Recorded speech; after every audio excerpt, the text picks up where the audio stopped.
So this shows you how bad I am at cooking. I put the dough in the refrigerator to rise.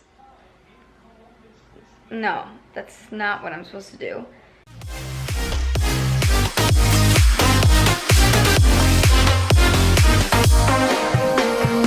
What's up, YouTube? Hi guys, welcome back to my channel. If you're new here, my goal on this channel is to encourage and inspire others to make positive change wherever you are. So make sure you subscribe.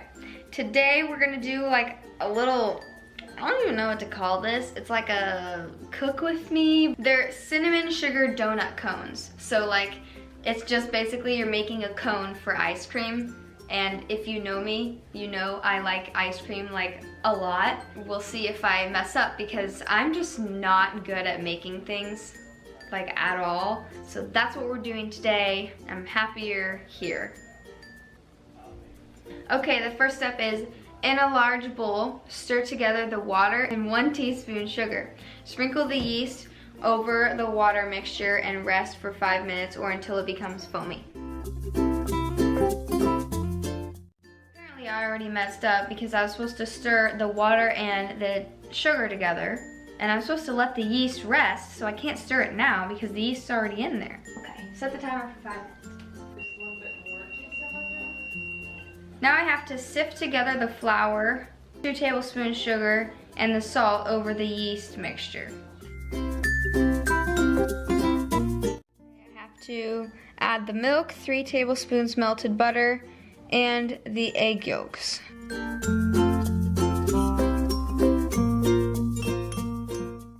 This is supposed to come into a ball, so it's not happening. But it says that I can add more flour if the dough is too sticky. Does that look sticky to you? I can't really tell. This looks like this needs a lot more flour. That doesn't look like the picture. I think that's a little better. I have to knead the dough for 5 minutes or until the dough is smooth on the outside and springs back when pressed on with your fingers. I feel like this is still not right. That's sticky. I need to add more flour. Flour fixes everything, right? Let's hope so. This is kind of sticky. I need more flour. It's literally suffocating my hands. This is why I'm not a cook. I mess everything up. I really don't think I've had one successful recipe. Just a little bit. Because then if you put in too much, it'll not work super well. That springs back, right? Yeah, that springs back. Okay, now I'm gonna grease the bowl with oil, return the dough to the bowl, and cover with plastic wrap. Then I have to let it rise for 1 hour at room temperature or until the dough has doubled in size. Then I'm gonna preheat the oven to 375. I figured since I'm waiting for that yeast to rise, I would talk about my trip to the Bahamas because I know that you guys saw the video, right? And if you haven't, then go check it out. If you've seen it, it may look like that it was a vacation. And it actually wasn't. It was a missions trip. It was with my church, with my high school ministry. It was a lot of fun, but it was also stepping outside of your comfort zone by a lot. Well, I don't really want to share every single detail because that's boring for you guys. I'll just share the highlights. So whenever you think of the Bahamas, usually people think of, oh, Atlantis. And yeah, we did visit Atlantis and it was really cool. But we also got to see the opposite side of the Bahamas, which was the side that tourists don't usually go. And the side where residents live and grow up and their lives happen there, which was really cool. And I'm glad that I got to experience it from that side instead of just going to the Bahamas and spending 2 weeks in Atlantis for vacation. Whenever I told people that I was going to the Bahamas for a missions trip, they were like, missions trip and Bahamas don't go in the same sentence. And I was like, yes, I know, but just trust me on this one. It ended up being really great. We served in multiple different homes and each day was different, which was cool. One day we went to a children's hostel where, and I know everybody's like, don't you mean hospital? No, it's a hostel. It's where children who are abused by their parents, either emotionally or physically or mentally, any kind of abused, go there and are separated from their parents because their parents are dangerous people. That was really neat to experience because they were all still so happy, and they were kids. They were just having a grand old time. They just enjoy your company, and that's nice because you don't even need to buy anybody anything. And this is like for in your community, and this is for going anywhere, for any like type of serving. You don't have to buy anybody anything. You can just serve people by giving up your time for them. We usually, and I say we because I've done it too, judge people for either their outward appearance or how they treat other people, but they may be having a rough time at home, and that's why they're taking it out on you, and they don't know how else to cope with that. I guess just my main point of that is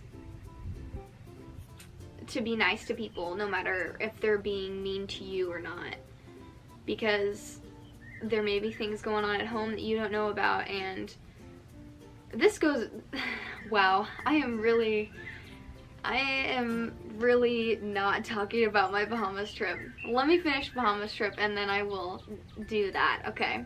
And then on another day, we went to a mental illness home, which was really, I don't even know how to describe it. Incredible, amazing, uncomfortable. It wasn't fun to see those kids in that situation because they couldn't talk to us, they couldn't walk, they were in wheelchairs, and out of all of them, only one kid could talk, and there were, I think, 10 kids or so there, 7 to 10, I think.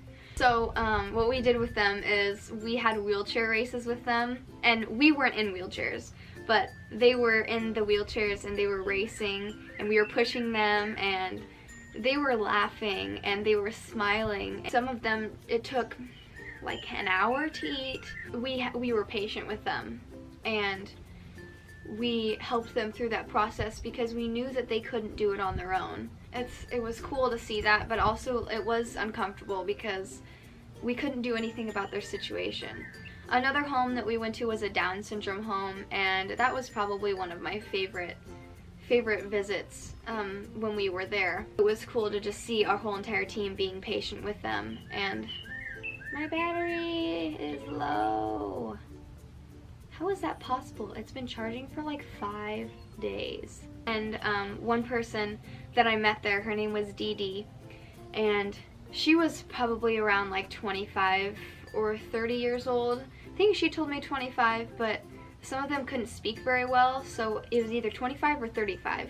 I don't know, in that range. She was just great to talk to. I just like sat down and talked with her. I had to go supervise a car wash because they're at that home, they're like teaching them to be able to live on their own. They're teaching them to be able to wash cars. They're teaching them to be able to be a waitress or a waiter, and that's super cool. So I was supervising a car wash with a couple of my other friends. Then I came back and Dee Dee was just sitting there in the same exact spot that she was. And whenever I walked in, she automatically lit up and she was like, "Maddie!" And I was like, "Why are you so sweet?" And then another time she told me, she was like, "Maddie, you know what I'm gonna do?" And I was like, "What are you gonna do, Dee Dee?" And she said, "I'm gonna build a condo and all of my family and friends are gonna live there, and you're gonna come and live with me in the Bahamas too." And I was like, I wish I could. We weren't staying in like a hotel or anything. We were staying in like a camp where missionaries host people. So they have like a camp section, and they also have like a center section. So if you've ever been to like a day camp with like your elementary school or anything, the kids in the Bahamas, that's what they do. They go to, it's called the Adventure and Learning Center, and it's like their day camp, and they have farm animals there, they have different activities, they have a little train that you can ride on, and you eat lunch there. It's kind of like just a one-day activity for elementary school kids. And another thing we did there in the Bahamas was we helped out with cleaning up the Adventure and Learning Center. We helped with chores, we helped with navigating the children, and we helped lead like a children's group and just be with them and be present. That was fun. And then another thing we did was an after school activity. We went over to multiple different schools and we did like different skits and stuff, and we also just kind of like sat down and shared the gospel. And a lot of the kids in the Bahamas already knew all that stuff because they get taught it in elementary school, or like at a very young age they already know like all the logistics of the Bible and everything. And it was super cool to see that, because in the United States you don't really get taught that unless you're like at a Christian school. It was just fun to hang out with them and play games. My battery just died. So basically, all that being said, my Bahamas trip, although it may have looked like it was a vacation, but it wasn't. And we did do vacation-y things. We went to Atlantis and we went to a beach, and that was super fun. But beside the point, the point of the trip was for mission things, for serving others. It wasn't only for other people, it was also for ourselves, because I learned a lot on that trip. A lot of other people who went learned a lot of things too. You're not thinking about yourself the whole time. You're thinking about, how can I better God's kingdom? How can I make someone's day? How can I reach out to someone who is in need? This trip it put me outside of my comfort zone. I am not used to being around mental illness kids. I'm not used to being around Down syndrome people. Instead of thinking about all the cultural things right now, I was just talking about this with my parents, all the things that are going on. Just thinking about how you can love others more. Even if they do have a different point of view, you still love them because they're a human being and they're made in God's image. Even if they don't believe in God, they're still made in His image. And it's definitely hard to do that, because I don't do it all the time. Just trust me, it's hard. It's one of those things that I'm pretty sure everybody agrees on. And I think we should all come together on that. I don't think that people would want to hate other people. I don't think that that's a thing. Unless you're psycho. The main point is, we can all come together and agree that everyone should be kind to one another. Everyone should love one another. Everyone should treat others the way that they want to be treated. We can all come together and agree on that, right? And if you say no, wow, that's sad. Everybody's like against everyone else. And that's not a good thing. We need to find some common ground. And I think that one common ground is that we can all agree that everyone should love one another. Accept other people's values, even though you don't agree. Coming together and agreeing that, okay, you believe this, and I believe this, but I'm still going to love you. I'm still going to be kind to you because you're made in God's image and you're a human being. Okay, I think that's enough. I've talked and talked and talked, and I think I've made my point. So we're gonna go back to see if my stuff is ready. So this shows you how bad I am at cooking. I put the dough in the refrigerator to rise. No, that's not what I'm supposed to do. I'm actually supposed to let rise, you can see it, let rise for 1 hour at room temperature. That means don't put it in the fridge, in case you're wondering. Yeah, I'm just bad at cooking and I don't read directions. So make sure you read the directions before you do something, because now I'm gonna have to wait another hour. 1 hour later. So the dough is supposed to double in size, and it kind of looks like it did that. So let's hope this works out now. I have to cut the dough into 8 equal parts. It says cut it into 8 equal parts, but it doesn't say how. Okay, so now it says I have to roll out each piece of dough into a long, thick strip. I don't know how long. Doesn't say. Okay, so I've got 1, now I have 7 more to go. Okay, now I have to put them on aluminum foil. Just fold it in half and then make a Cone. yeah. This is difficult. Is that a cone? There's a technique to it. Kind of. Like that? Why am I messing up so bad? So why don't you make those, because I'm fairly horrible at it, and I'll keep rolling. Next thing I do, wrap the dough strips around each aluminum cone. That's a tiny cone. I think the dough strips need to be longer. I think that's one. So you just do it around the bottom? It won't go up higher. Oh. I guess you grab the cone like this. Well, How far does it say to go up the aluminum foil? It doesn't say. Oh. It looks like it's all the way up for them. Arrange the cones point up in a muffin tin. Brush with egg wash. You're going to talk about how when Mom comes in and saves the day? Yeah. Mom comes in and saves the day. Thank you. I want credit. Okay, now we have to bake them for 18 to 20 minutes or until golden brown. This is a long process. So the little cone things have come out of the oven, and now we have to wait 10 minutes for them to cool down, and we have to mix together cinnamon and sugar, and then melt butter and melt chocolate, and yeah, then put it all on the cone, and you'll see the finished product in just a little bit. So this is the process. We're gonna take these and then put the melted butter on it so that the cinnamon sugar will stick, and then put melted chocolate right there on it, and then we'll see what happens. The last step is to enjoy.